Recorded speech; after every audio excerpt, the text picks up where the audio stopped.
మెదక్ జిల్లా వెల్దుర్తి మండలం శెట్టిపల్లి, బండపోసన్పల్లి, రామయ్యపల్లి గ్రామాల్లో ఆదివారం కాంగ్రెస్ పార్టీ జెండా ఆవిష్కరణ కార్యక్రమం నిర్వహించారు. మండల పార్టీ అధ్యక్షుడు మహేష్ రెడ్డి ఆధ్వర్యంలో నిర్వహించిన జెండా ఆవిష్కరణ కార్యక్రమంలో జిల్లా అధ్యక్షుడు టీపీసీసీ కార్యదర్శి రెడ్డిపల్లి ఆంజనేయులు గౌడ్, టీపీసీసీ ప్రధాన కార్యదర్శి నర్సాపురి ఇన్ఛార్జ్ ఆవుల రాజరెడ్డి, మండల అధ్యక్షులు మహేష్ రెడ్డి పాల్గొని జెండా ఆవిష్కరణ కార్యక్రమం చేశారు.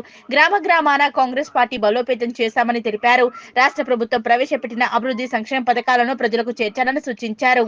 ఈ కార్యక్రమంలో జిల్లా అధ్యక్షులు టీపీసీసీ కార్యదర్శి రెడ్డిపల్లి ఆంజనేయులు గౌడ్, టీపీసీసీ ప్రధాన కార్యదర్శి నర్సాపూర్ ఇన్ఛార్జ్ ఆవుల రాజిరెడ్డి, మండల అధ్యక్షులు మహేష్ రెడ్డి, జిల్లా నాయకులు నరేందర్ రెడ్డి, రాష్ట్ర ఫిషర్మెన్ కార్యదర్శి తలారి మల్లేష్, మాజీ మండల అధ్యక్షులు నరసింహారెడ్డి, మాజీ వైస్ ఎంపీపీ సుధాకర్ గౌడ్, మహిళా మండల అధ్యక్షురాలు శ్వేత వెంకట్రెడ్డి, కాంగ్రెస్ నాయకురాలు సుభాషిని, మహిళా జిల్లా అధ్యక్షురాలు ముత్తాబాయి, హౌస్ల మల్లేష్, వెంకట్రెడ్డి, అన్వేష్, బండ పోచంపల్లి మాజీ సర్పంచ్ నరేందర్ రెడ్డి, కాంగ్రెస్ కార్యకర్తలు పాల్గొన్నారు.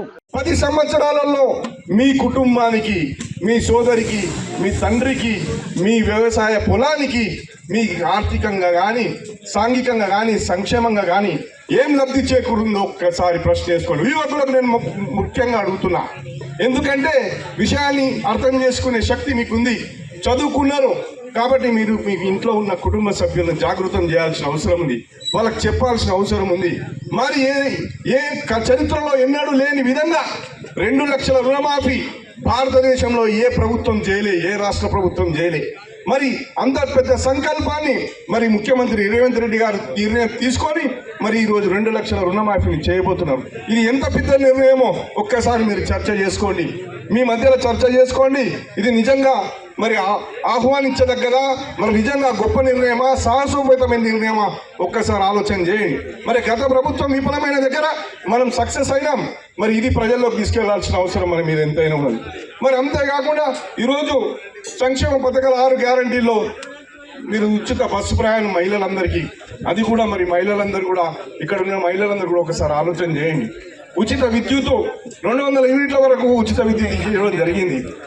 ఆ విధంగా చెప్పుకుంటూ పోతే ఆరోగ్యశ్రీ పథకం అయితేనేమి, ప్రతి విషయంలో కాంగ్రెస్ పార్టీ పారదర్శకంగా ఉంది. ఈరోజు పేదల పట్ల ఆలోచన చేస్తుంది కాంగ్రెస్ పార్టీ. మీరు ఆ రోజు చూస్తే ఇవాళ కూతురు ఢిల్లీ లిక్కర్ స్కాన్ చేసే వరకు వెళ్ళిరు, వాళ్ళకి డబ్బు కుదవలేదు, అయినప్పటికీ కూడా 1000 కోట్ల ఆస్తులు దండుకోవాలనే సంకల్పం, రాజ్యాకాంక్ష కేవలం ఒకటే కుటుంబానికి పోవడం జరిగింది. ఇది ఎంతవరకు నిజం ఒక్కసారి ఆలోచన చేయండి. మరి ఉన్న పరంగా ఎలాంటి అమాయకుల్లో జైళ్ళల్లో వేసే సందర్భం మన భారతదేశ చరిత్రలో లేదు. మరి ఈరోజు మరి ఆమె జైలుకు పోయి కేవలం బెయిల్ కండిషన్స్తో కూడుకున్న బెయిల్తో రిలీజ్ అయితే అదేదో ఒక మహా అద్భుతమైన విజయంగా భావించినట్టు, దాన్ని ప్రజల్లోకి ఏదో ఘనత సాధించినట్టు తీసుకోరు. సిగ్గుపడాల్సిన సందర్భం.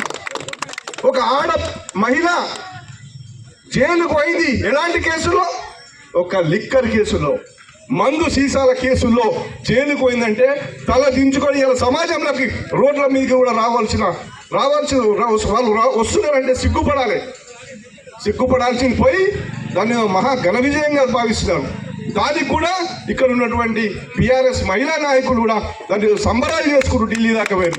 సిగ్గుపడాలి, సమాజం సిగ్గుపడాలి.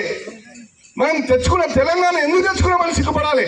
అది పోయి అదో మహాద్భుతమైన విజయంగా భావిస్తున్నారు.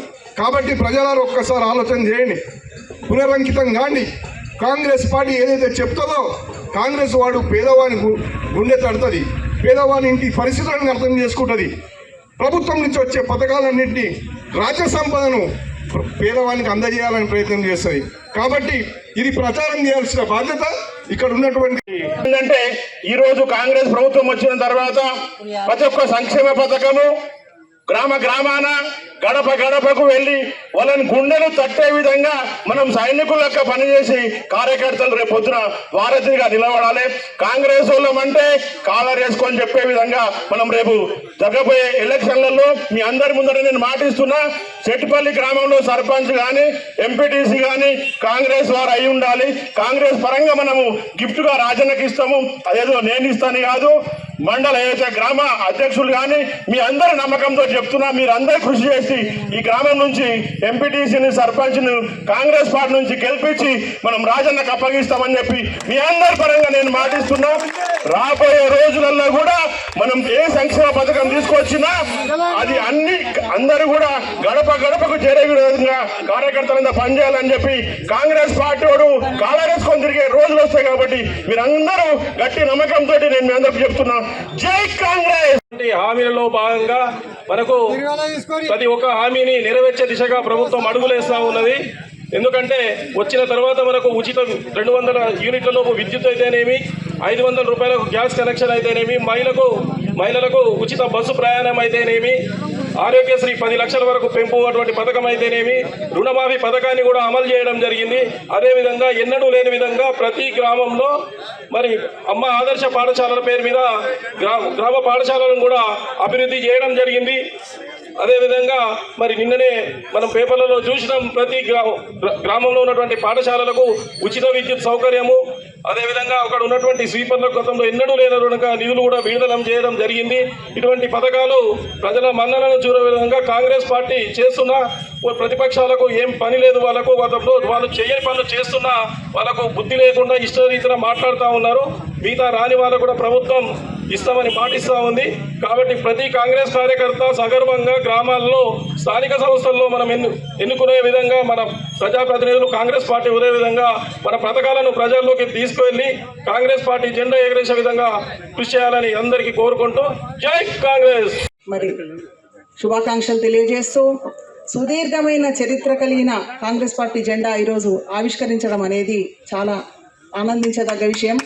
అయితే అందరికీ ఒకటే సూచన, జెండా ఎత్తడం జరిగింది, ఆ ఎత్తిన జెండాను దించకుండా మనము మరి 3 నెలల కాలం మనము చాలా నిరంతరం కృషి చేయాల్సిన అవసరం ఉంది.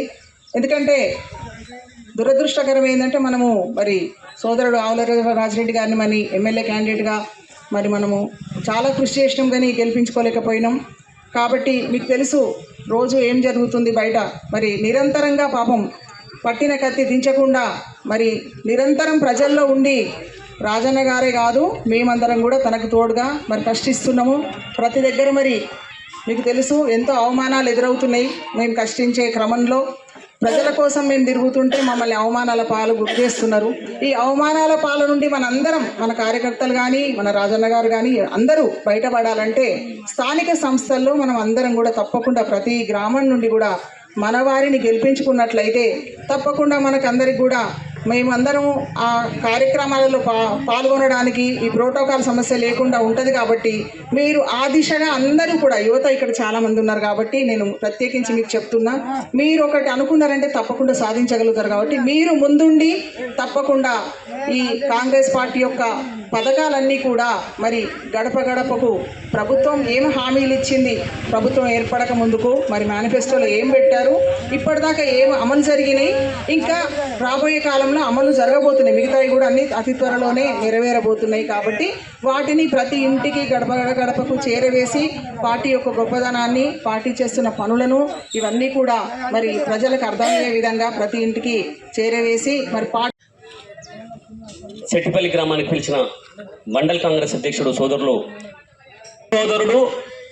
మన నర్సాపూర్ నియోజకవర్గ ఇన్ఛార్జ్ ఎమ్మెల్యే రాజిరెడ్డి గారికి, అదేవిధంగా నా యొక్క సువాచనమ్మ గారికి, ఇక్కడ విచ్చేసిన పేర్లు మర్చిపడితే ముఖ్యంగా పత్రికా మిత్రులు, మేము ఒకటే విజ్ఞప్తి చేస్తున్నాం. ఈరోజు కాంగ్రెస్ జెండా కార్యక్రమం ఎందుకు తీసుకోమంటే కార్యకర్తల్లో తర్వాత మన జెండా ఉండాలని, కార్యకర్తల ఖచ్చితంగా లోకల్ బాడీ ఎలక్షన్కి రావాలని చెప్పేసి ఈ జెండా కార్యక్రమం తీసుకున్నాం. కానీ ఈరోజు కాంగ్రెస్ పార్టీ గురించి చాలామంది అవాకులు చవాకులు వాడుతున్నారు. ఈ కాంగ్రెస్ జెండా నేను లేకుంటే ఇంకెవరో కాదు, మా అయ్య మా తాతలు కూడా కాంగ్రెస్ జెండా కిందనే పనిచేసారు, నేను కాంగ్రెస్ జెండా కిందనే పనిచేస్తున్నా. అట్లాంటివి ఈరోజు కాంగ్రెస్ జెండా ద్వారా ఎదిగి కాంగ్రెస్ మీద ఈరోజు దండయాత్ర చేస్తున్న వాళ్ళు మూర్ఖులు చాలా మంది, మూర్ఖురాళ్ళు కూడా చాలా మంది ఉన్నారు తర్వాత ఈరోజు. కానీ నేను ఒకటే విజ్ఞప్తి చేయదలుచుకున్నా, అన్నా రేవంత్ అన్న వచ్చిన తర్వాత మన నేత రాహుల్ గాంధీ గారు భారత్ జోడో యాత్ర చేసిన తర్వాత ఈ రాష్ట్రంలో తెలంగాణ ఇచ్చిన తల్లి రుణం తీసుకున్న మరుక్షణమే కాంగ్రెస్ కార్యకర్తలు కూడా అందరు కంకణాబద్ధులై కాంగ్రెస్ పార్టీ అధికారంలో రావాలని రేవంత్ అన్న నాయకత్వంలో పనిచేయడం జరిగింది. అదే విధంగా ఈ రోజు తర్వాత మనకి ఇన్ఛార్జ్ అయినటువంటి రాజిరెడ్డి గారు కూడా టికెట్ ఇవ్వడం జరిగింది. అప్పటి వరకు వేరు, ఇప్పుడు వేరు. నేను అందుకే విజ్ఞప్తి చేస్తున్నా, కాంగ్రెస్ పార్టీ ఇచ్చిన మాట తప్పదు, అందుకే తెలంగాణ ఇచ్చింది. అందరు లేక పదవుల కోసానికి కాంగ్రెస్ పార్టీ ఎప్పుడు అచితూచి పనిచేయలే. ఒక రాష్ట్రంలో కాంగ్రెస్ పార్టీ నష్టపోయినా ఈ రాష్ట్రంలో కాంగ్రెస్ పార్టీ ఏమైతుందో కూడా తెలుసుకోకుండా కూడా తెలంగాణ ఇచ్చిన పార్టీ అమ్మ సోనియా గాంధీ. ఆ రోజు బిడ్డలందరూ రోడ్డు మీద పోయి కొట్లాడి చచ్చిపోతుంటే దాన్ని క్షమించిన తర్వాత ఆమె గుండె అదిరి తర్వాత ఆ రోజు తెలంగాణ ఇవ్వడం జరిగింది. కానీ వక్ర భాషలు చెప్తున్నారు. ఒకడేం కులం పేరుతో, ఒకడేం తర్వాత ప్రాంతాల పేరుతో, ఒకడేమో ధనార్జన పేరుతో ఈ విధంగా తెలంగాణ రాష్ట్రాన్ని దోచుకోవడానికి ఇక్కడ తర్వాత రాబందుల్లాగా మనం పీక్కో తినడానికి ఉన్నారు. అందుకే నేను విజ్ఞప్తి చేస్తున్నా అందరి ప్రజలందరికీ కూడా.